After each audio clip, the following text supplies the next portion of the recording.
This is the Royals POSTCAST, your instant game reaction for the Kansas City Royals. Part of the Locked On Podcast Network, your team every day. Welcome in to the Royals POSTCAST, your go-to spot for live post-game reaction to every single Royals game this season. I'm your host, Chance Liebau, and you can follow me on Twitter at Chance Liebau. That's at ChanceLiebeau. If you're not here live, don't worry. These episodes will be uploaded for you to listen to on demand wherever you get your podcasts, and you can always come back and watch us on YouTube. Thank you for making the Locked On Royals podcast or the Royals POSTCAST your first listen of the day and your go-to place for Royals post-game. Before we get started, remember to subscribe to the channel and turn on our notifications so that you get alerted on your phone whenever we go live. Thanks for joining the show, and feel free to join the live chat. I'll do my best to get to some comments. Have to imagine going to be a pretty disappointing crew tonight. This was a really bad loss for the Royals tonight. Compounding, I mean, with a really rough stretch of games. They're 4-6 in their last 10, and it feels a heck of a lot worse than 4-6. It feels like they've gone 2-8 as the season dwindles away. And I guess you could tell yourself that at least the Mariners are losing right now in the seventh inning. The Royals are running out of games, and they're running out of games against bad teams. The Angels are not going to mistake anybody for a quality baseball organization from any year in the last 10 years. When have the Angels been the substance of a solid baseball team?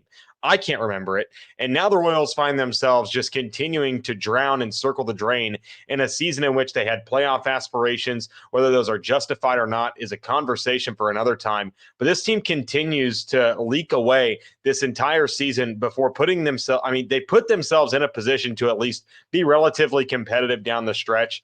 You did all the hard work. You won 8 of 10 on a really crucial homestand. You were able to split a road trip against the Tigers and against the White Sox. While you would rather have taken 4 of 6, you still at least salvage a split. But now you sit 70-68. 70-68. They're 3 games back of a wild card spot, and it's not going to get any easier. They have games against the Angels and the Twins this week. And you would hope that with a 9-game homestand, fresh off of an off day, you would hope that at least they'd show a little bit of a pulse, some new blood, hopefully put into the clubhouse with, of course, Jack Caglianone and Carter Jensen coming up. But instead, this team continues to just disappoint in ways that we thought were unfathomable a month ago and that we thought were completely fathomable in June, because it's exactly what they did in June. While we wanted to, for the most part this season, throw that month of June into the trash can and say that wasn't who they are. It was more so just a rough stretch of games where they couldn't do anything. Instead, it continues to prove time and time and again that is who they were. And while they did have a really fun run there for a couple of games and for a couple of series, the Royals at this point of the season are just a mediocre bunch of players that really have been feasting on a very weak American League and a diluted wild card race to put themselves in a position to convince us that they are at the very least competitive. And so this was one of the most embarrassing losses, and that comes after, I just wrote it down, and, that'll be the first segment. The first segment is going to be the offense, and I've got it titled on today's show on the right column. It's a drought, and the drought is going to be what we'll be talking about. This is what you'll be talking about. 2, 0, 3, 3, 0, and 1. No, that is not my phone password. Those are the runs in this 10-game stretch that the Royals have scored. 10 games. They have had games of 2, 0, 3, 3, 0, 1. And that doesn't even include a game against the White Sox in which they scored 5 runs, but they were also being shut out through 7 innings. That doesn't include a game against the Tigers in which they only scored in 2 innings. This offense just continuously shows you time and time and again who they are, and we just have to at some point believe them. This is an offense that just does not have the juice, does not have the length, and does not have near the consistency for us to, believe that this is anywhere close to resembling of a playoff team. Instead, it's a team that has 3 to 4 big league bats and a bunch of guys that you just hope, cross your fingers and pray that they put themselves in a bit of a hot streak at the right time. Similar to what we saw on the homestand. Mike Yastrzemski was hitting really, and this is talking about the homestand in which they won 8 of 10 2 weeks ago. Mike Yastrzemski, scorching hot, 4 leadoff home runs in the month of August. Vinny Pasquantino, on flame or on fire. La Flama. I mean, he was on fire. American League Player of the Week. And then, of course, you get Adam Frazier going beast mode, getting clutch hit after clutch hit after clutch hit. And then we get to this point where now we're talking about Adam Frazier, who, in my opinion, has really struggled here since that really hot stretch. He's still hitting 270. Nick Lofton, at this point of the season, what in the world is Nick Lofton still doing in the lineup? He doesn't even get pinch hit for today. He is able to go 1 for 3. Good for him. Pat him on the back. But, Mike Yastrzemski, 0 for 4. Randall Grichuk was able to pour a hit in. Kyle Liebau, 1 for 3. I mean, they just don't have enough guys in this lineup to be competitive for the long-term outlook of this team. These are a lot of just guys that are placeholders until hopefully at some point the Royals development team can figure out how to draft and develop guys. Because at this point right now in 2025, September 2nd, the Royals cannot develop offensive players worth a rip. I mean, they just cannot do it. And it is increasingly frustrating watching these lineups. And listen, if you have been a long-term listener of this show since we got on this program in early June, I have defended Matt Quatraro until my last breath. But my last breath has expired. I'm done seeing Nick Lofton get thrown out there. I don't give a rat's behind that this is a left-handed pitcher. This is a left-handed pitcher making his big league debut. You're not facing Garrett Crochet or Chris Sale. You're facing a guy who I don't even know his first name. It's something Ferris, and that goes to show you. I follow Mitch Ferris making his big league debut, and they made him look like he should have been called up 3 months ago. And if you've been watching Royals baseball long enough, especially these last 3 years, you know that whenever the Royals face either a very, very below average pitcher or a guy making his big league debut, you know that the Royals are going to get skunked, which is exactly what happened tonight. The Royals didn't do a darn thing against a very mediocre arm. I was not impressed at all by anything that Mitch Ferris did tonight. I mean, we're talking about a guy that topped at 90, that topped at 93. I mean, are you kidding me? 93 is what this guy is topping at. He's throwing mediocre stuff, and the Royals are just waving at it, and not really even waving at it. They only struck out 3 times tonight, but they had 7 hard hit balls all night long. They were not patient whatsoever. They didn't see pitches late into at-bats. And I believe it was Bill Nye that came into the chat and said, what is this team's identity? And they just lack it. They don't have an identity because as much as they want to pride themselves on the analytics, and that's kind of Matt Quatraro's thing, they still have that, vintage mid-2010s Royals where they go in and they try and run the bases like an elite team. But darn it, this is a horrible base running team. Kyle Isbell picked off tonight. Caught stealing a couple nights ago in the multiple times, caught stealing in the Tigers series. Vinny grounds into another double play. They're just a bad base running team. Time and time and again, they just show you that they're not a good team from the basic X's and O's. And I'm not out here calling for Matt Quatraro's job. If you're going to, give me a guy to replace him with, and I'll maybe hear you out. But at this point of the season, it's getting tired. And the one thing, and it's my biggest struggle as a fan with any team that I cheer for, is when you make the same mistakes over and over again, you hit your head against the wall and you don't duck. Make the changes that are necessary. Nick Lofton does not need to get thrown out there against every single lefty. You don't need to play matchups against every single lefty. I would rather them throw out the best 9. And then if you get a tough lefty out of the bullpen, then you see Randall Grichuk come off the bench. You never see Nick Lofton come off the bench because he'll be playing indie ball in 2 years. You don't need to just hammer yourself, snow cone yourself into seeing the same patterns over and over and over again. It is so increasingly frustrating seeing this team continue to make the same mistakes that plagued them in May and June. It is September 2nd. We have less than 28 games left in this season, and the Royals continue to make the same mistakes that are the reason why they're not sitting in a playoff spot when the Seattle Mariners and the New York Yankees and the Houston Astros have just been washing it away. Instead, we're sitting here and the Royals are just waiting for the season to be over, it feels like. It's increasingly frustrating. And I know there are people in the chat talking about Salvi. Salvi should not be catching.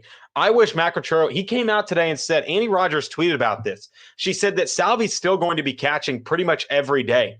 Man, you've got 3 catchers on the roster. Luke Maile is an elite glove. He can't hit worth a lick, but man, Luke Maile is an elite glove. And Carter Jensen, you called him up because he needs ABs. If he was ready, you would have called him up and he'd be the everyday catcher. If he wasn't ready, you'd leave him in AAA and he'd be getting continued ABs. You need him to get everyday looks, and I get it. You might as well call him up and at least get the fans something to watch. But it's organizational malpractice to continue to be making the same mistakes over and over and over again, especially when it pertains to this young core. They have screwed up so many careers because they just decide to throw them to the wolves when they're not ready. Look at MJ Melendez. Look at Nick Prado. Those guys were not ready. Instead, there was no other player that they could have thrown out there. And so they threw him to the wolves, and now look at him. MJ's DFA'd at the end of the year, and Nick Prado will never play another game in the major leagues. And now we're looking at the same deal with Carter Jensen, where it's like, yeah, he struck out tonight. It's a really tough pitcher, but you don't need to be catching Salvi every day in his mid-30s in the last month of the season when he's caught basically every single game in the month of August, and his numbers have taken a dip because of it. So I'm sorry that I've gone long-winded here, but man, this is just getting to the point where I'm so frustrated with what we've seen from this team over and over and over again. I mean, I feel like Billy Beane when I come in, and it's the same thing over and over and over again. I have to have the same conversation every night because the Royals continue to show you that they're not a playoff team, that they're not a team that can be competitive long-term in the American League because they just don't know how to get out of their own way. So tonight was one of the most frustrating losses I've seen this season. It's not the worst loss. It's not up there with the White Sox loss last week, but it's just frustrating because they're in a position at home. Seattle continues to slide, and the Royals just can't take advantage of it because they can't get out of their own way. They are prioritizing so many stupid things that I just don't understand why they're doing that. So I'm sorry that I went a little bit long here, but that I know that some people are going to be understanding, but we have to get to a break before we get to our final segment, which will be the Royals starting pitching staff, which continues to be a really bad look. And we'll get to that. I'll talk to you about a concerning number that I went and looked at and much more when we come back here on the Royals Postcast. Today's episode is brought to you by PrizePicks, the daily fantasy app where making the right call can actually pay off. You and I make decisions every day, but on PrizePicks, being right means cashing in. With football back, PrizePicks is the simplest and fastest way to get in on the action. Just pick more or less on 2 to 6 player projections, and you can turn your takes into real prizes, all in less than 60 seconds. I've been playing PrizePicks lately, and it's such a fun way to stay locked in for the season. And the best part, even if one of your picks misses, PrizePicks invented the flex play, so you can still double your money. Download the PrizePicks app today and use code LOCKEDONMLB to get $50 in lineups after you play your first $5 lineup. That's code LOCKEDONMLB for $50 in lineups after your first $5 play. PrizePicks, it's good to be right. Today's episode is also brought to you by FanDuel. The NFL season is almost here, and FanDuel is making sure you're ready for kickoff with a can't-miss offer. Right now, new customers can bet just $5, and if your bet wins, you'll get $300 in bonus bets to use across the app. I love using FanDuel because it fits however you like to bet. Player props, building a same-game parlay, or even jumping in live as the action unfolds. It's quick, easy, and the best way to add a little bit more energy to Sundays. So are you ready to play? Download the FanDuel app now by visiting FanDuel.com to get started. That's FanDuel.com to place your first $5 bet. Today's episode is also brought to you by Upside. Hey, Royals fans, are you still paying full price for gas? Stop leaving money behind. Get real cash back every time you fill up with the free Upside app. Simply download the free Upside app in the App Store or Google Play right now and start earning cash at the pump today. Use my limited time promo code SEASON and get an extra 25 cents back per gallon on your first fill up.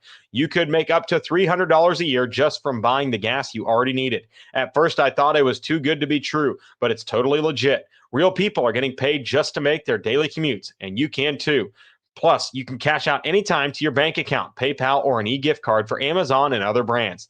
Don't let this offer drive on by. Download the free Upside app now and using my limited time promo code SEASON for a limited 25 cent per gallon bonus. That's promo code SEASON. Offers may vary by user and location. Go to upside.com for terms and conditions. All right, let's talk about the starting pitching because it is continuing to be a concern of mine that this pitching staff just doesn't have it. I went to FanGraphs before the show and I tweeted it out. If you want to go follow me at Chance Liebau on Twitter, I tweeted it out and I'll pull up my tweet here because it's more and more it's getting me concerned about what this team is long term. Since August 1st, the Royals starting pitching staff has a 5.17 ERA in the 5th and 6th innings. That is 9th worst in baseball. Their 3.03 opponent's average is 2nd worst behind the Rockies. A 5.17 ERA in the 5th and 6th innings. It continues to be a problem. I talked about it on Sunday after the walk-off start. I don't know what it is. I really don't know what it is at this point. Because time and again, they just find themselves in 6th innings. Tonight, Lorenzen is just, I was really impressed by Michael Lorenzen tonight. I thought he was really good. Lorenzen tonight, you see him throw the sinker a little bit more tonight. He was more so off speed in his last outing. The sweeper and the slider was solid. He didn't give up that much hard hits. He had 11 whiffs, 26% whiff rate, in the zone 52% of the time, 56% with the sinker. So you had some really solid pitches tonight from Michael Lorenzen, and then there we go. All of a sudden, the 6th inning rolls around. And you get a runner on. I'm trying to remember how O'Hoppe got on in that inning. And I'm sorry, this is really bad radio or really bad podcasting with how O'Hoppe got on in that inning. O'Hoppe got on, it was Rengifo. Rengifo got on a single, then Moncada lines out to left. And then a wild pitch moves him up. Lorenzen has Adele down in the count. Then grooves him. Just a loopy curveball. 35 on the year for Joe Adele. You have a free bag open. And instead, you groove one to a guy that's got 35 bombs all year. O'Hoppe was in the on-deck circle. He's hitting 222 this year. Chris Taylor is hitting 211 after tonight. Man, I'd like you to pitch around him a little bit there and not give him something good to hit. Instead, you groove him a curveball and it goes flying, and you're trailing 2-1 in the offense. Hasn't done anything over the last 4 days. It's just been such a bad stretch of offense that the pitchers, their mistakes are magnified. And while, I'm going to most of the time give the benefit of the doubt to the pitching staff. It's been a long season. Michael Lorenzen's battled a lot of injuries. But I think that while the pitching staff hasn't been spectacular, 2 runs shouldn't break you. Heck, even 4 runs shouldn't break you. Schreiber didn't have his best outing tonight, but Lorenzen going 6, allowing 4 hits, 2 earnings, that shouldn't be the breaking point. But instead, the offense is just continuing to dig a hole that, write checks the pitching staff can't cash. And now we're talking about a Royals team that's 70-68, and at least the Mariners suck tonight. I believe people are talking about that in the chat. It is currently maybe it went final. I'm looking for it on the ticker. Yeah, it went final. 6-5 Tampa. They win on a walk-off. So at least they're still 2.5 games out. But even then, you don't feel good about where they're at. They have to win a lot more games than they are right now. They have to win 5 in a row, in my opinion. They have to win the next 5. You cannot do this just plodding around, taking 4 of 6 or splitting series. At some point, you got to go on a tear. And they get the Twins in town the end of the week. Then next week, you're in Cleveland. They don't play well against Cleveland. That's a 4-game set. You're on the road in Philly, one of the best teams in baseball, one of the best, hottest teams right now. Then you host the Mariners, who at that point, they might even be out of reach by then. And then you are back home against the Blue Jays, who are not playing well right now. And then you're on the road in LA, and then you end the season in Sacramento. At some point, the rubber has to meet the road, and this team has to get really, really hot.